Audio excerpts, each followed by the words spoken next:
오늘 하나님께서 우리에게 주시는 말씀은 로마서 16장 1절에서 16절까지 말씀입니다. 로마서 16장 1절에서 16절까지 말씀 우리 함께 읽겠습니다.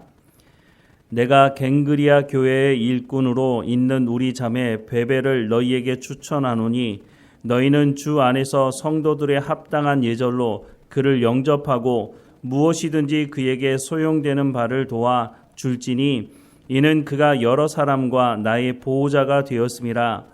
너희는 그리스도 예수 안에서 나의 동역자들인 브리스가와 아굴라에게 문안하라. 그들은 내 목숨을 위하여 자기들의 목숨까지도 내놓았나니 나뿐 아니라 이방인의 모든 교회도 그들에게 감사하느니라. 또 저의 집에 있는 교회에도 문안하라. 내가 사랑하는 에베네도에게 문안하라. 그는 아시아에서 그리스도께 처음 맺은 열매니라. 너희를 위하여 많이 수고한 마리아에게 문안하라. 내 친척이요 나와 함께 갇혔던 안드로니고와 유니아에게 문안하라. 그들은 사도들에게 존중이 여겨지고 또한 나보다 먼저 그리스도 안에 있는 자라. 또 주 안에서 내 사랑하는 암블리아에게 문안하라.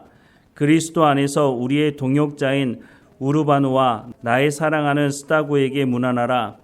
그리스도 안에서 인정함을 받은 아벨레에게 문안하라. 아르스토블로의 권속에게 문안하라. 내 친척 헤르디온에게 문안하라. 나기스의 가족 중 주 안에 있는 자들에게 문안하라. 주 안에서 수고한 두루베나와 두루보사에게 문안하라. 주 안에서 많이 수고하고 사랑하는 버시에게 문안하라. 주 안에서 택하심을 입은 누포와 그의 어머니에게 문안하라. 그의 어머니는 곧 내 어머니니라. 아순구리도와 블레곤과 허메와 바드로바와 허마와 및 그들과 함께 있는 형제들에게 문안하라. 비롤로고와 율리아와 또 네레오와 그의 자매와 올름바와 그들과 함께 있는 모든 성도에게 문안하라. 너희가 거룩하게 입맞춤으로 서로 문안하라. 그리스도의 모든 교회가 다 너희에게 문안하느니라. 아멘. 바울은 로마에 가보지 않았습니다. 로마에 가보지 않은 이 사람이 로마 교회에 이렇게 많은 사람을 알고 있는 것이 좀 이상하기도 합니다. 그런데 그 당시 상황을 알고 보면 우리가 이 말씀을 좀 이해할 수 있는데요. 그 당시 로마가 지배하고 있던 모든 도시들은 좋은 도로로 연결되어져 있었습니다. 로마가 점령한 곳마다 도로를 잘 뚫어놨는데 왜 그렇게 했느냐 하면 로마가 계속해서 영토를 확장하는 데 전쟁을 하는 데 있어서 가장 중요한 것은 전쟁 물자가 잘 공급되어야 하는 것이었습니다. 전쟁 물자가 잘 공급되려고 한다면 그 당시에는 비행기도 없고 물론 배가 있었지만 배가 들어갈 수 없는 곳은 도로를 뚫어서 이 전쟁 물자가 잘 전달될 수 있도록 해야 했던 것입니다. 그래서 도로가 잘 뚫려졌는데 이 도로를 통해서 전쟁 물자, 군인들만 이동한 것이 아니라 무역을 하는 사람, 장사를 하는 사람들이 이 도로를 이용했다는 것입니다. 그래서 많은 사람들이 도시가 있는 곳이라면 이 도로를 통해서 많은 사람들이 오고 갔고 장사하는 사람들이 이동을 했다고 하는 것이죠. 바울이 사역했던 곳들도 보면 주로 이런 도시를 중심으로 해서 말씀을 전하게 됐는데요. 도시에서 말씀을 전하다 보니 이렇게 장사를 하는 사람들, 도시를 이동하는 사람들이 바울을 만나게 됐고 바울을 통해서 하나님의 말씀을 듣고 예수님을 영접하고 또 바울을 통해서 하나님의 말씀을 듣고 훈련받는 일들이 있었다고 하는 것이죠. 결국은 이런 사람들이 그 당시에 가장 큰 도시였던 로마로 몰려들게 될 수밖에 없는 것이죠. 로마에 모이게 되고 로마 교회가 있는 것을 알고 이 사람들이 그곳에 머물고 신앙생활을 했다고 하는 것이죠. 이렇게 로마에 자기가 알고 있는 사람들에 대해서 안부를 전하고 있다고 하는 것은 다른 한편으로는 바울이 어떤 사람인지를 이 사람들 통해서 사람들이 듣게 될 것을 알고 있었기 때문에 이 사람들의 이름을 언급하면서 인사를 하고 있는 것이죠. 당시에 바울에 대한 소문은 그렇게 좋지 않았습니다. 왜냐하면 바울이 초창기에 예수 믿는 사람들을 공문까지 받아들고 잡아들이는 역할을 하지 않았습니까? 이런 바울에 대한 좋지 못한 소문이 빠르게 퍼졌고 이렇게 좋지 못한 소문은 또 오래가는 것 같습니다. 그래서 로마 교회 안에서도 바울하면 그 사람 예수 믿는 사람들을 다 잡아들이던 그 사람 아니야? 이렇게 오해할 수 있지 않겠습니까?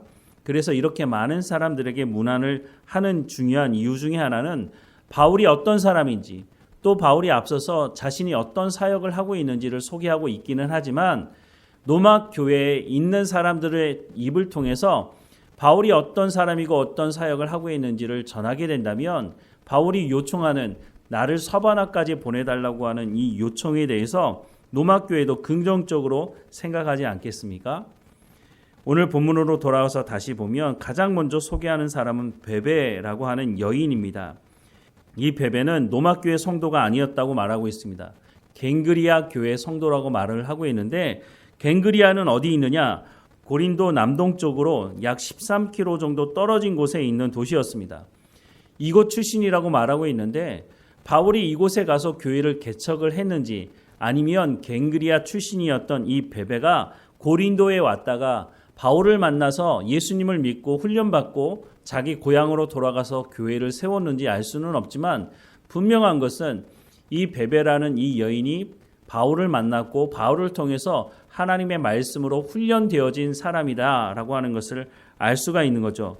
그런데 이 베베를 가장 먼저 소개하는 이유에 대해서 1절과 2절 말씀해 보면 내가 갱그리아 교회의 일꾼으로 있는 우리 자매 베베를 너희에게 추천하노니 너희는 주 안에서 성도들의 합당한 예절로 그를 영접하고 무엇이든지 그에게 소용되는 바를 도와줄지니 이는 그가 여러 사람과 나의 보호자가 되었습니다 라고 소개를 하고 있습니다. 무엇보다 이 노마서를 들고 가는 사람이 이 베베라는 여인이었다고 하는 것이죠. 그러니까 이 여인에 대해서 신뢰할 만하다라고 하는 것을 가장 먼저 언급을 하고 있는 것입니다. 그리고 나서 소개하는 사람이 브리스가와 아굴라인데요. 3절과 4절 말씀해 보면 너희는 그리스도 예수 안에서 나의 동역자들인 브리스가와 아굴라에게 문안하라. 그들은 내 목숨을 위하여 자기들의 목숨까지도 내놓았나니 나뿐 아니라 이방인의 모든 교회도 그들에게 감사하느니라 라고 말씀을 하고 있습니다. 브리스가와 아굴라는 원래 천막 만드는 사람이었습니다. 천막을 만드는데 한두 사람 들어가는 천막이 아니라 수십 명이 들어가는 큰 천막을 만드는 사람들이었는데 이 사람들이 로마에서 쫓겨나서 고린도까지 오게 됐고 그 고린도에서 바울을 만나게 되었다고 말씀합니다. 사도행전 18장 1절에서 3절 말씀해 보면 그 후에 바울이 에덴을 떠나 고린도에 이르러 아골라라 하는 본도에서 난 유대인 한 사람을 만나니 글라우디오가 모든 유대인을 명하여 로마에서 떠나라 한 고로 그가 그 아내 브리스길라와 함께 이달리아로부터 새로 온지라 바울이 그들에게 가매 생업이 같으므로 함께 살며 일을 하니 그 생업은 천막을 만드는 것이더라 라고 말씀을 하고 있습니다.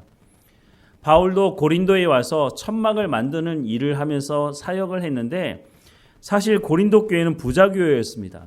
그럼에도 불구하고 바울을 재정적으로 돕지는 않았던 것으로 보입니다.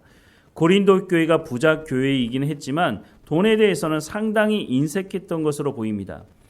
예루살렘 교회가 경제적으로 힘들 때에 우리가 예루살렘 교회를 돕자고 할 때 고린도 교회 성도들도 우리가 그 일에 동참하겠다고 말은 했는데 실제적으로는 헌금을 하지 않아서 고린도 후서에 보면 바울로부터 책망을 듣는 것을 볼 수가 있습니다.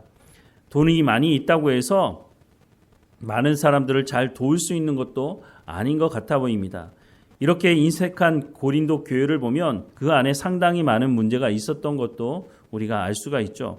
어찌 되었든지 간에 바울이 고린도에서 사역할 때에 브리스가와 아굴라를 만났고 브리스가와 아굴라가 예수님을 영접하고 이 사람들이 바울을 통해서 훈련받았는데 얼마나 훈련을 잘 받았는지 나중에 아볼로라고 하는 사람을 만나서 그 사람에게 하나님의 말씀을 가르치는 사역도 했던 것을 보게 됩니다.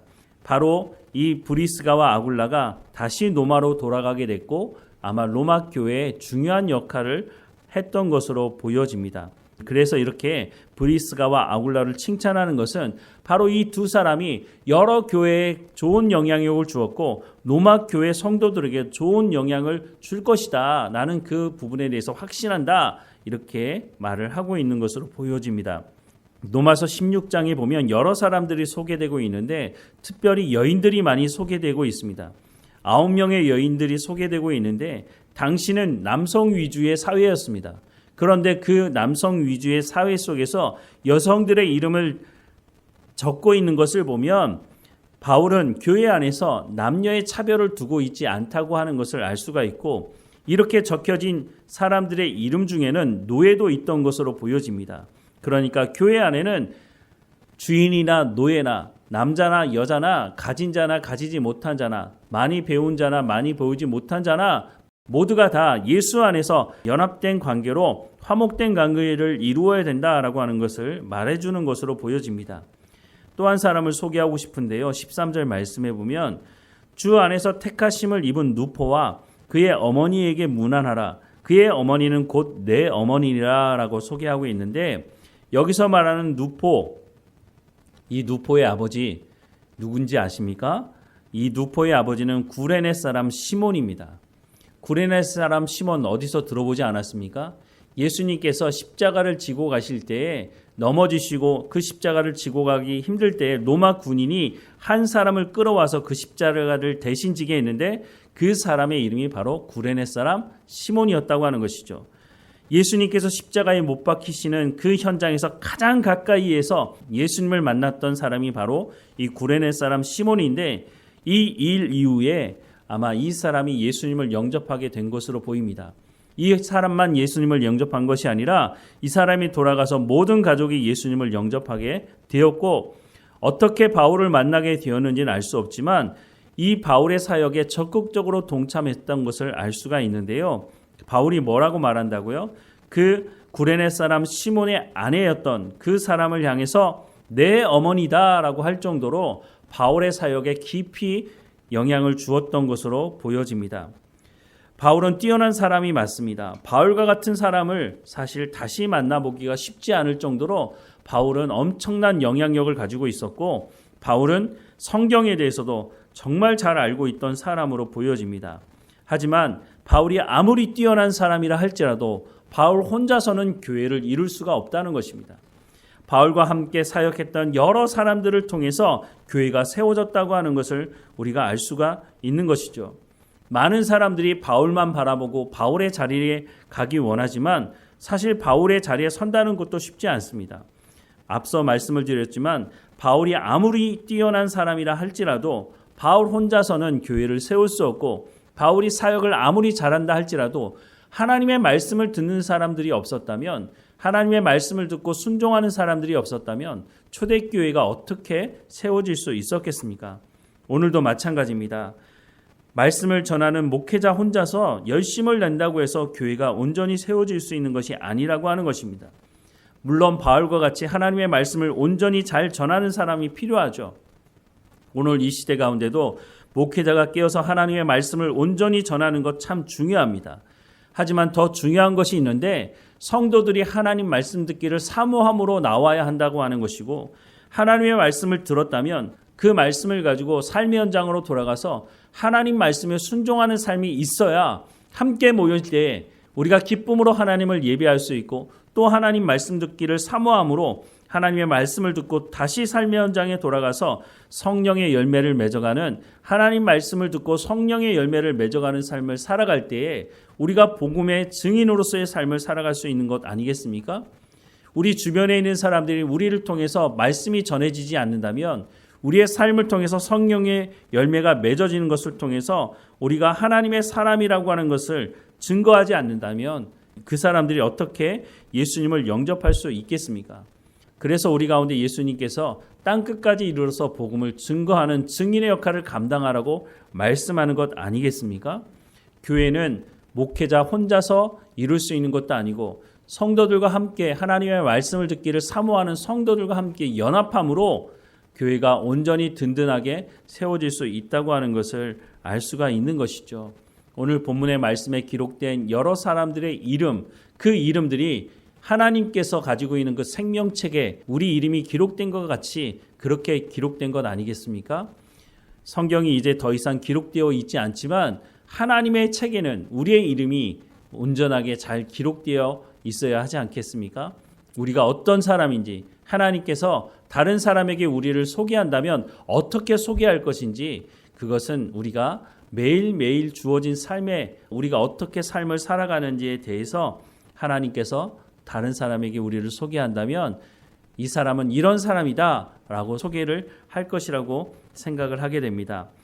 오늘 우리 가운데 주어진 삶에 충성을 다하면서 하나님 말씀 듣기를 사모하고 그 말씀을 들은 대로 순종하며 살아감을 통해서 하나님께서 우리를 자랑하게 하시는 그런 삶이 되기를 주님의 이름으로 축원합니다. 기도하겠습니다. 사랑하는 하나님, 하나님 말씀 듣기를 사모하며 주 앞에 늘 나갈 수 있도록 늘 우리 가운데 성령의 충만함을 허락해 주시고 하나님의 말씀을 듣고 우리의 삶의 현장에서 성령의 열매를 맺어가는 삶이 되게 하셔서 우리가 복음의 증인으로서의 역할을 온전히 감당할 수 있도록 하나님 인도해 주옵소서. 그래서 우리의 삶을 통해서 하나님께서 우리의 삶을 보며 기뻐하시고 또한 우리를 자랑하시는 삶이 될 수 있도록 우리가 늘 하나님 말씀에 붙들린 삶을 살아갈 수 있도록 은혜를 허락해 주옵소서. 우리가 한 공동체로 모여 하나님을 예배할 때에 우리가 하나님 말씀에 순종함으로 열매 맺음으로 감사함으로 하나님께 예배하는 현장이 될 수 있도록 늘 우리의 예배 가운데 하나님 임재하시고 우리의 예배를 받아 주옵소서. 우리는 기쁨을 가지고 삶의 현장으로 돌아가서 하나님의 말씀에 순종하는 열매를 끊임없이 맺어가는 우리의 삶의 현장이 될 수 있도록 무엇보다 우리의 입술과 우리의 삶의 열매를 통해서 우리가 복음을 증거하게 하시고 복음을 듣지 못한 사람들, 예수님에 대해서 오해하고 예수님에 대해서 알지 못하는 사람들이 우리를 통해서 예수님이 어떤 분인지를 알게 하시고 그들이 예수님을 영접하며 한 교회 공동체로 하나님의 말씀에 순종함으로 아름다운 삶을 살아가는 하나님의 백성다운 삶을 살아가는 사람들이 될 수 있도록 우리가 그 역할을 감당하는 우리의 삶이 될 수 있도록 은혜를 허락해 주옵소서. 오늘도 어느 곳에 있든지 깨어있게 하시고 하나님께서 기뻐하시는 삶을 살아가는 우리의 삶이 될 수 있도록 인도해 주옵소서. 우리의 삶뿐만 아니라 우리의 가족들의 삶도 하나님 주관해 주셔서 하나님의 말씀에 먼저 순종하는 내 삶을 통해서 우리의 자녀들, 우리의 가족들에게 선한 영향력이 흘러갈 수 있도록 하나님 인도해 주옵소서. 늘 우리와 함께 하시는 하나님 감사드리고 예수님의 이름으로 기도드립니다. 아멘.